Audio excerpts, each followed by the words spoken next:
des gens devenus tellement aigris, tellement rancuniers, tellement méchants qu'ils perdent la raison. Il fallait les voir. C'est comme si c'était le procès de Macky Sall, leur ennemi commun. Ce n'est pas Cheikh Omar. Hein? C'est pourquoi je dis c'est politique.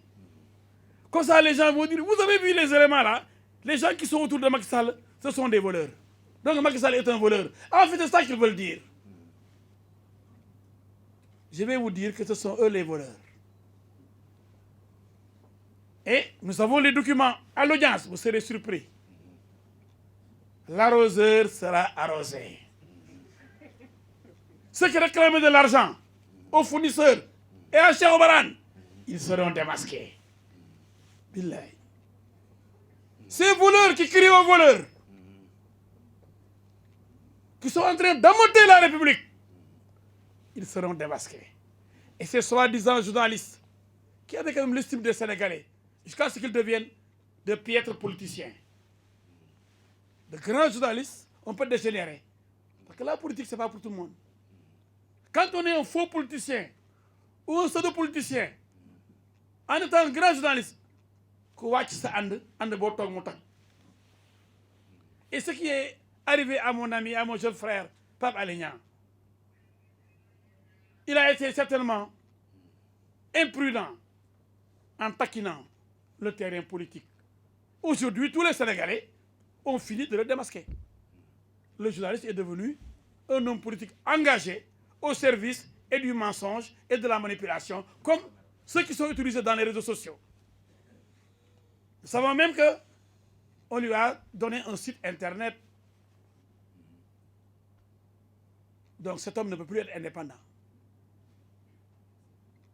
Donc cette cérémonie dédicace est une sorte d'assemblée générale, un congrès des vautours, des aigris, des corrompus, des ennemis de la République qui veulent donner des leçons aux Sénégalais. C'est pas possible, vous êtes démasqués.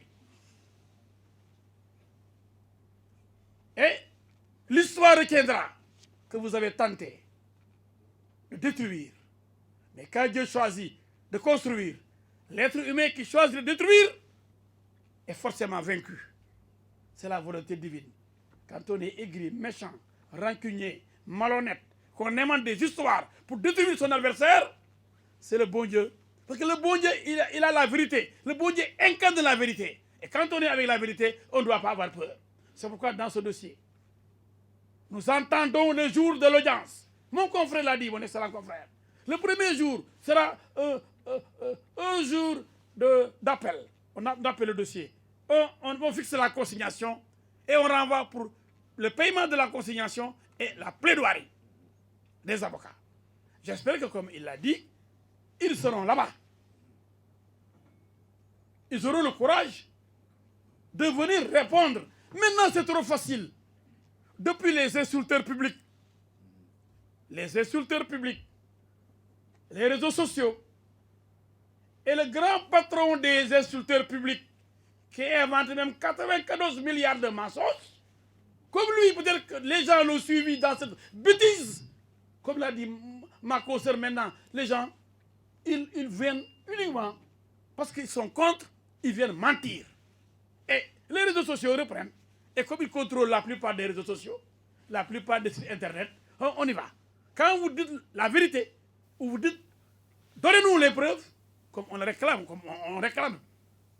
ces preuves à Pape Alé, à Modignan et à Nafikan Keïta, on dit, ah non, non, comme l'a dit effectivement mon excellent confrère, non. Il est temps de me préparer, on vous accuse d'avoir détourné 94 milliards, et c'est à vous de montrer que vous n'avez pas détourné 94 milliards. Et curieusement, les gens sont tellement complaisants avec les menteurs qu'ils n'osent pas leur demander d'apporter les preuves. Aussi bien de 94 milliards que de véhicules, de car-plans, que de niébé, hein, que de subventions, que de tout n'importe quoi. On dit, ah, celui-là, c'est un voleur. Mais quand même, et là, comme je l'ai toujours dit, j'aime tellement la presse que je n'aime pas voir des gens tromper la presse ou la manipuler. Les gens maintenant, ils viennent dans les réseaux sociaux, raconter n'importe quoi, sachant qu'ils mentent. Mais je demanderai seulement à tous les Sénégalais, y compris à la presse, toujours, de dire, comme c'est vous qui avez annoncé cela, c'est vous qui avez dénoncé, mais donnez-nous les preuves. Donnez-nous les comptes bancaires. Où sont logées les sommes dont vous parlez. Mais chaque fois, on accuse quelqu'un, et après, tout le monde reprend cela, mais on ne donne pas la preuve à la presse. On dit, j'attends le procureur. J'attends comme quoi chez le procureur.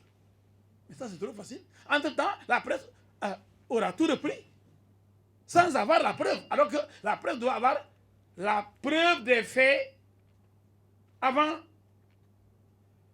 d'en parler. On doit aller à la source, vérifier l'information avant de la publier. Ça, c'est la déontologie journalistique. Mais là, maintenant, on veut tout renverser. On ne va pas chercher la preuve, mais on annonce que, oh, Dieu a volé, là-bas au coude, on a volé tant, là-bas, au domaine, là-bas, au ministère Sangam, on a volé. Mais, avant de nous montrer, de dire ça dans la presse, on doit leur demander, mais où sont vos preuves? Où sont les preuves? Vous voulez qu'on écrive ça? D'accord, mais donnez-nous les preuves au moins. Ils vont me dire, non, non, je sens que le procureur me compte. Maintenant, j'ai pris votre preuve devant le juge d'instruction. Mais ça, c'est trop facile. Entre-temps, tous les Sénégalais vont dire, Babacar Ndiaye est un voleur, Babacar Tissé est un voleur, Fatoumata Sall est une voleuse. Mais quand même, l'automne là. Donc, en résumé, ce que je voulais vous dire, cette affaire-là est une affaire purement politique. On a utilisé quelqu'un, et vous avez vu ceux qui l'ont utilisé étaient autour de lui pour sortir ce livre. C'est tellement qu'il y a une participation financière, c'est tellement qu'il y a une aide, une assistance pour que le livre sorte. Pour que ces gens-là soient contents